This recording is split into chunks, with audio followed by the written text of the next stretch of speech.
S, ನಾವು ಆಮ್ ಆದ್ಮಿ ವಕ್ತಾರಂತ ಉಷಾ ಮೋಹನ್ ಅವ್ರಿಗೆ ಕೂಡ ಈ ಪ್ರಶ್ನೆ ಮಾಡ್ತೀನಿ. ಎಸ್, ಇದಕ್ಕೆ ನಿಮ್ ಸ್ಟ್ಯಾಂಡ್ ಏನು, ಮುಗಿಸ್ಬಿಡ್ಲಿ ಅವ್ರಿಗೆ. ಎಸ್, ಮೊದಲನೇ ವಿಚಾರವಾಗಿ ನಾನು ಬಿಜೆಪಿ ವಕ್ತಾರ ಬಹಳ ಅದ್ಭುತವಾಗಿ ಒಂದು ವಿಚಾರವನ್ನ ತಿಳಿಸೋದಕ್ಕೆ ಇಷ್ಟಪಡ್ತೀನಿ. 1% ಕಮಿಷನ್ ತಗೊಂಡ್ರು ಅಂತ ಹೇಳನೆ ಹಾಲಿ ಸಚಿವರನ್ನ ಗುಜರಾತ್ ಅಲ್ಲಿ ನಾವು ಸಸ್ಪೆಂಡ್ ಮಾಡಿದಂತ ಅವ್ರನ್ನ ಕಂಪ್ಲೀಟ್ ಆಗಿ ಹಾಕದಂತಹ ಪಕ್ಷದ ಇತಿಹಾಸ ಇದೆ.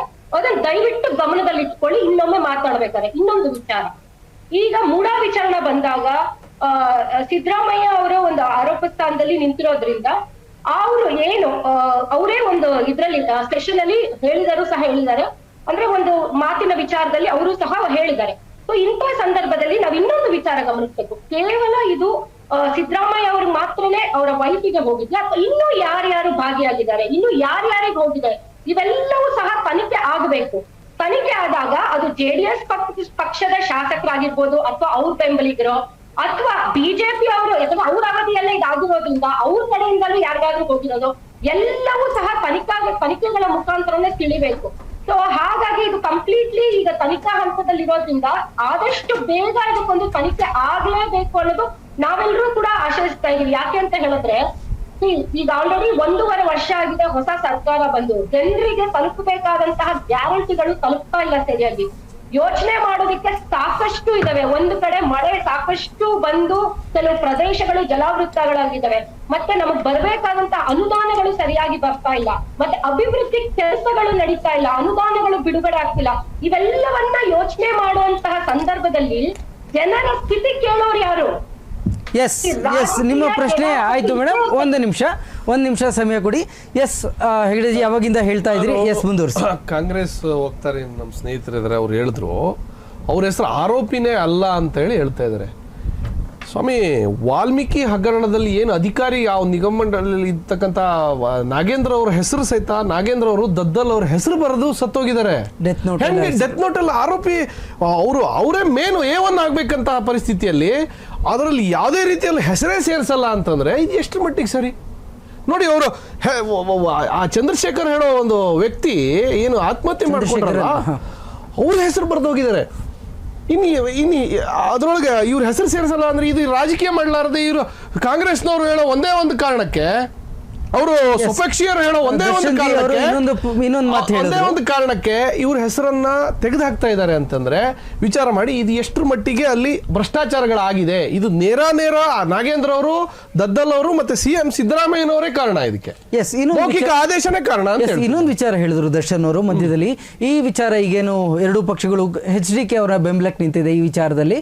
ಸೊ ಈ ವಿಚಾರದಲ್ಲಿ ಕೂಡ ಅವರು ಕ್ಲಿಯರ್ ಆಗಿ ಹೇಳಿದ್ರು, ಹೋಗಿಬಿಟ್ಟು ಕೋರ್ಟ್ ಅಲ್ಲಿ ಬೇಲ್ ತಗೊಂಡಿದ್ದಾರೆ. ಎರಡನೇದು ಯಡಿಯೂರಪ್ಪ ಅವರೇ ಇದಕ್ಕೆ ಮುಂದಾಗಿರೋದು ಅಂತದ್ದು ನೋಡಿ. ಈಗ ಏನು ನಮ್ಮ ಸ್ನೇಹಿತರು ಹೇಳಿದ್ರು JDS ವಕ್ತಾರರು ನೋಡಿ, ಅವರು ಈಗ MP ಸೆಂಟ್ರಲ್ ಮಿನಿಸ್ಟ್ರು ಆದ ಕಾರಣ ಅಲ್ಲಿ ಇವ್ರು ಹೇಳಿರೋದು ನಮ್ಗೆ ನಿಜ, ನಮ್ದು ಈ ವಿಷಯನೂ ನಾವು ಚರ್ಚೆ ಗಮನದಲ್ಲಿದೆ. ಏನಂದ್ರೆ ಈಗ ರಾಜ್ಯಪಾಲರು ಪ್ರಾಸಿಕ್ಯೂಷನ್ ಕೊಡೋಕ್ಕಾಗಲ್ಲ. ಇದೇನು ಅಂತ ಹೇಳಿದ್ರೆ ಅಲ್ಲಿ ಸೆಂಟ್ರಲ್ಲಿಂದ ಆ ರಾಜ್ಯ ಅವ್ರಿಗಿಂತ ಮೇಲೆ ಇರೋ ಒಂದು ಪೊಸಿಷನ್ ಆಯ್ತು. ಆದ್ರೂ ಇವಾಗ ತನಿಖೆ ಕೊಡ್ಬೇಕಂದ್ರೆ ಮೇಲೆ ಅವ್ರಿಗಿಂತ ಮೇಲಿನ ರಾಜ್ಯಪಾಲರು ಕೊಡಕ್ ಆಗಲ್ಲ. ಅವಾಗ ನೋಡಿ ಅವ್ರು ಆಗಿರ್ಲಿಲ್ಲ ಅಂದ್ರೆ ಕೊಡ್ಲಿಕ್ಕೆ ಬರ್ತಿಲ್ಲ. ಶಶಿಕಲಾ ಜೊಲ್ಲೆ ಅವರು, ಜನಾರ್ದನ್ ರೆಡ್ಡಿ ಆಲ್ರೆಡಿ ನಾನು ಅದನ್ನೇ ಹೇಳಿ ಮುಂಚೆನೆ ಅದೇ ಹೇಳ್ತಾ ಇದ್ದೀನಿ. ದರ್ಶನ್ ನೋಡಿ, ನಾನು ಅವರಿಗೂ ಸಮಗ್ರವಾಗಿ ನಾನು ಉತ್ತರ ನೀಡ್ತಾ ಇದ್ದೇನೆ. ಇವ್ರು ಈಗ ಏನು ಆಪ್ ಅವರಾಗ್ಲಿ ಕಾಂಗ್ರೆಸ್ ಅವ್ರಿಗೆ ನಾನು ಅಲ್ಲಿ ಅವರಿಗೂ ನಾನು ಉತ್ತರ ಕೊಡ್ತಾ ಇದ್ದೀನಿ. ಇಲ್ಲಿ ಪ್ರಾಸಿಕ್ಯೂಷನ್ ಕೊಡೋದು ಅಂತ ಹೇಳಿದ್ರೆ ಆರೋಪಿ ಅಲ್ಲ. ಏನವರು ಆರೋಪಿ ಸಿದ್ದರಾಮಯ್ಯನವ್ರ ಆರೋಪಿ, ಅವ್ರಿಗೆ ಜೈಲು ಅಂತ ಹೇಳ್ತಾ ಇಲ್ಲ. ನೋಡಿ, ರಾಜ್ಯಪಾಲರು ಹೇಳೋದು ಒಂದು ಸಂವಿಧಾನಾತ್ಮಕವಾಗಿ ಇರತಕ್ಕಂತ ಹುದ್ದೆ. ಇಲ್ಲಿ ನೋಡಿ, ಅಲ್ಲಿ ಅದರದೇ ಆದ ಚೌಕಟ್ಟಿನಲ್ಲಿ ಕೆಲಸ ಮಾಡಬೇಕು. ಅಲ್ಲಿ ನೋಡಿ, ಇವರು ಅಲ್ಲಿ ದಾಖಲಾತಿ ಲಭ್ಯತೆ ಕೊರತೆ ಇರಬಹುದು. ಒಂದನೇದಾಗಿ ಆಲ್ರೆಡಿ ಅವರು ತನಿಖೆ ಹಂತದಲ್ಲಿದೆ. ನೋಡಿ, ಶಶಿಕಲಾ ಜೊಲ್ಲೆ ತನಿಖಾ ಹಂತದಲ್ಲೇ, ಜನಾರ್ದನ್ ರೆಡ್ಡಿ ತನಿಖಾ ಹಂತದಲ್ಲಿದೆ. ಮತ್ತೆ ಪ್ರಾಸಿಕ್ಯೂಷನ್ ಕೊಡೋ ಅವಶ್ಯಕತೆ ಏನಿದೆ? ಅಲ್ಲಿ ಪ್ರಾಸಿಕ್ಯೂಷನ್ ಕೊಡಬೇಕು ಅಂತ ಹೇಳಿದ್ರು ಅಲ್ಲಿ ಸಮಗ್ರವಾದ ದಾಖಲಾತಿ ಬೇಕಾಗತ್ತೆ. ಸುಮ್ಮನೆ ಬಂದು ನಾವು ತನಿಖೆಗೆ ಆದೇಶ ಮಾಡಿ ಅಂತ ಹೇಳಿದ್ರೆ ಆಡಲ್ಲ. ಯಾಕೆ ಅಂತಂದ್ರೆ ರಾಜ್ಯಪಾಲರು ಇನ್ನೊಂದು ವಿಚಾರ ಇದ್ರ ಮಧ್ಯೆ ಅಲ್ಲ, ರೆಡ್ಡಿ ಅವರು ಆಲ್ರೆಡಿ ಜೈಲ್ ಹೋಗ್ಬಿಟ್ಟು ಬಂದಿರೋದು ತನಿಖಾ ಹಂತದಲ್ಲಿದೆ, ಅರ್ಥ ಮಾಡ್ಕೊಳ್ಳಿ. ಸರ್ ಒಂದು ನಿಮಿಷ. ಎಸ್ ಸರ್, ನಮ್ಮ ನಿಮ್ಗೊಂದು ರಾಜ್ಯಪಾಲರು CM ಸಿದ್ದರಾಮಯ್ಯನ ಆರೋಪಿ ಅಂತ ಹೇಳಿ ಜೈಲಿಗೆ ಹಾಕ್ಲಿಲ್ಲ. ಒಂದ್ ನಿಮಿಷ ತನಿಖೆಗೆ ಸರ್, ಆದೇಶ ಈಗ ಮಾಡಿದ್ದಾರೆ. JDS ಸಿಎಂ ಗಿಂತ ಮೇಲೆ ಸರ್, ಒಂದ್ ನಿಮಿಷ. ಇರ್ತಕ್ಕಂಥ ಹುದ್ದೆ ಅದು, Yes. ಅವ್ರು ಆದೇಶ ಮಾಡಬೇಕಾಗುತ್ತೆ. JDS ವಕ್ತಾರ ಹತ್ರ ಒಂದು ರಿಯಾಕ್ಷನ್ ತಗೊಂಡ್ಬಿಡೋಣ. ಇದೇ ವಿಚಾರದಲ್ಲಿ ಈಗ ಮುಖ್ಯಮಂತ್ರಿಗಳು ಕೂಡ ಆರೋಪ ಇದೆ. ಸೊ ಇವಾಗ JDS ನಾಯಕರು ಮತ್ತೆ ಬಿಜೆಪಿ ನಾಯಕರು ಮುಖ್ಯಮಂತ್ರಿಗಳ ರಾಜೀನಾಮೆ ಕಾಳೋದು ಎಷ್ಟು ಸರಿ? ಯಾಕಂದ್ರೆ ಇದು ಕೂಡ ಇನ್ನು- ಯಾಕಂದ್ರೆ ಸರ್ ಹೇಳ್ಬಿಡ್ತೀನಿ ಕೇಳಿ, ನೀವು ಪ್ರಬಲವಾದ ಸ್ಥಾನದಲ್ಲಿ ಇದ್ದಾಗ when you are in the post of CM powerful first, ಆವಾಗ ನೀವು ಯಾವ ತನಿಖೆನೂ ನಡೆಸಕ್ಕಾಗಲ್ಲ. ನೀವು ಹೆಂಗ್ ಬೇಕು ಹಂಗೆ ಆಡಿಸ್ಬಿಡ್ತೀರಿ, ಹೆಂಗ್ ಬೇಕು ವೈಟ್ನರ್ ಹಾಕ್ಬಿಟ್ಟು ಯಾರ ಹೆಸರು ಬೇಕಾದ್ರೂ ಬರ್ದಾಕ್ ಬಿಡ್ತೀರಿ. ಯಾಕಂದ್ರೆ ವೈಟ್ನರ್ ಹಾಕೋದಲ್ಲಿ ಕಾಂಗ್ರೆಸ್ ಅವರು ನಂಬರ್ 1, ಏನ್ ಬೇಕಾದ್ರೂ ಮಾಡ್ತಾರೆ. ಯಾಕಂದ್ರೆ ಅಧಿಕಾರ ಅವ್ರ ಕೈಯಲ್ಲಿದೆ. ಇನ್ನೊಂದು ಲಾ ಪ್ರೊಫೆಸರ್ ಬೇರೆ ಗೊತ್ತಲ್ಲ, ಇನ್ನೊಬ್ರು ಟ್ರಬಲ್ ಶೂಟರ್ ಬೇರೆ, ಎಲ್ಲ ಶೂಟ್ ಮಾಡೋಕೆ ಗೊತ್ತಿರುತ್ತೆ ಅವ್ರಿಗೆ, ಮಾತಾಡೋದು ತುಂಬ ಚೆನ್ನಾಗಿ ಗೊತ್ತಿರುತ್ತೆ, ಹೆಂಗೆ ಆಡಿಸ್ಬೇಕು ತುಂಬ ಚೆನ್ನಾಗಿ ಗೊತ್ತಿರುತ್ತೆ. ಸೊ ಹಂಗಾಗಿ ಅವರು ರಾಜೀನಾಮೆ ಕೊಟ್ಟಿದ ನಂತರನೇ ಇದು ತನಿಖೆ ನಿಷ್ಪಕ್ಷವಾಗಿ ಆಗೋದು. ಎಸ್ ದರ್ಶನ್ ಜಿ ಕೇಳಿಸ್ಕೊಂಡ್ರಿ, ದರ್ಶನ್ ಅವರೇ ಕಾಂಗ್ರೆಸ್ ಹೋಗ್ತಾರೆ ಈಗ ಹೇಳ್ತಾ ಇದ್ರು JDS ಅವರು ಮತ್ತೆ ಬಿಜೆಪಿ ಅವರು, ಎಸ್ಪೆಷಲಿ JDS ಅವರು ಹೇಳ್ತಾ ಇದ್ರು ಲಾ ಓದ್ಕೊಂಡಿದ್ದಾರೆ CM, ಅಧಿಕಾರದಲ್ಲಿದ್ದರೆ ಹೆಂಗ್ ಬೇಕಾದ್ರೂ ಆಟ ಆಡಿಸ್ಬೋದು, ಸೊ ಅಧಿಕಾರದಲ್ಲಿದ್ದರೆ ತನಿಖೆ ನಡೆಸೋದು ಕಷ್ಟ, ಸೊ ರಿಸೈನ್ ಮಾಡಲಿ ಅಂತ.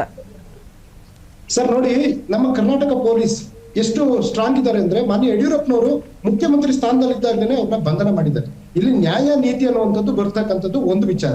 ಇನ್ನ ಬಿಜೆಪಿನವರು ಎಷ್ಟು ಚೆನ್ನಾಗಿ ಚಂದಮಾಮನ ಕಥೆನ ಹೇಳ್ತಾ ಕಿವಿ ಹೂ ಮುಡಿಸ್ತಾರೆ ಅಂದ್ರೆ, ಡಿಯರ್ ಶರತ್ ಜಿ ಅವರೇ ಜೊಲ್ಲೆ ಅವರದ್ದು ತನಿಖೆ ಮುಗ್ದಿದೆ, ಜನಾರ್ದನ್ ರೆಡ್ಡಿ ಅವ್ರದ್ದು ತನಿಖೆ ಮುಗ್ದಿದೆ, ಕುಮಾರಸ್ವಾಮಿ ಅವ್ರದ್ದು 218 ಪುಟದ ತನಿಖೆ ಮುಗಿದು ಆಲ್ರೆಡಿ 2021 ರಾಜ್ಯಪಾಲರಿಗೆ ತಲುಪಿದೆ, ನಿರಾಣಿ ಅವ್ರದ್ದು ತನಿಖೆ ಮುಗ್ದಿದೆ, ಆದ್ರೆ ಪ್ರಾಸಿಕ್ಯೂಷನ್ ಕೊಡ್ತಾ ಇಲ್ಲ. ನೀವಿಲ್ಲಿ ನಡೀತಾ ಇದೆ ಅಂತ ಕತೆ ಹೇಳೋದಕ್ಕೆ ಹೋಗ್ಬೇಡಿ. ಸೊ ಇದು ಹೆಚ್ಚು ದಿನ ನಡೆಯಲ್ಲ. ಆಮೇಲೆ ಇನ್ನೊಂದು ವಿಚಾರನೂ ಸಮೇತ ಶರತ್ ಅವರು ಹೇಳಿದ್ರು, ಐ ರೆಸ್ಪೆಕ್ಟ್ ಇಟ್. ಇವತ್ತು ಕೇಂದ್ರದವರು ಅಂತ ನಾನು ಒತ್ತಿ ಹೇಳಿದೆ, ರಾಜ್ಯಪಾಲರ ಕೈಲಿದೆ, ಆಯ್ತು ನಿಮ್ಮ ದಾರಿಗೆ ಬರ್ತೀನಿ. ನೀನು ಕೇಸ್ ರಾಜ್ಯಪಾಲರು ಸ್ಪೀಕರ್ ಬರಲಿ, ಯಾಕೆ ಕೊಡಿಸ್ತಾ ಇದಾರೆ ಆ ಪೇಪರ್ನ? ಆಮೇಲೆ ನರೇಂದ್ರ ಮೋದಿ ಅವರು ಅಧಿಕಾರಕ್ಕೆ ಬರ್ಬೇಕಾದ್ರೆ ಒಂದು ಮಾತು ಹೇಳಿದ್ರು, ಬೇಟಿ ಬಚಾವ್ ಬೇಟಿ ಪಡಾವ್ ಅಂತ. ಇವತ್ತು ಯಾವ ಕುಟುಂಬದಲ್ಲಿ 100 ಹೆಣ್ಮಕ್ಳನ್ನ ಬೀದಿಗೆ ತಂದ್ರು, ಅಂತವರ ಮನೆಯ ವ್ಯಕ್ತಿಗೆ ಮಂತ್ರಿಗಿರಿ ಹೆಂಗ್ ಕೊಟ್ರು ಅನ್ನುವಂಥದ್ದು ಒಂದು. ಭ್ರಷ್ಟಾಚಾರದ ವಿಚಾರ ಪ್ರಶ್ನೆ ಮಾಡ್ತಾ ಇದ್ರು. ಇವತ್ತು 550 ಎಕರೆ ಪೋರ್ಚರಿಯಾಗಿ ಬೇನಾಮಿಯಾಗಿ ಶ್ರೀ ಸಾಯಿ ವೆಂಕಟೇಶ್ವರ ಮಿನರಲ್ಸ್ಗೆ ಜಾಗ ಕೊಟ್ಟಂತ ವ್ಯಕ್ತಿ, ನಾನು ಸೈನ್ ಹಾಕಿದ್ದೀನಿ, ಸೈನ್ ಹಾಕಿದ್ ನನಗೆ ಗೊತ್ತಿಲ್ಲ, ಮತ್ತೆ ಬೇಲಪ್ ತಗೊಂಡ್ಬರ್ತಾರೆ. ಈ ರೀತಿ ಭ್ರಷ್ಟಾಚಾರದ ಆರೋಪ ಹೊತ್ತಿರ್ತಕ್ಕಂಥ ವ್ಯಕ್ತಿಗೆ ಯಾವ ರೀತಿ ಮಂತ್ರಿಗಿರಿ ಕೊಟ್ರಿ ಅನ್ನುವಂಥದ್ದು ಮಗದೊಂದು ಪ್ರಶ್ನೆ.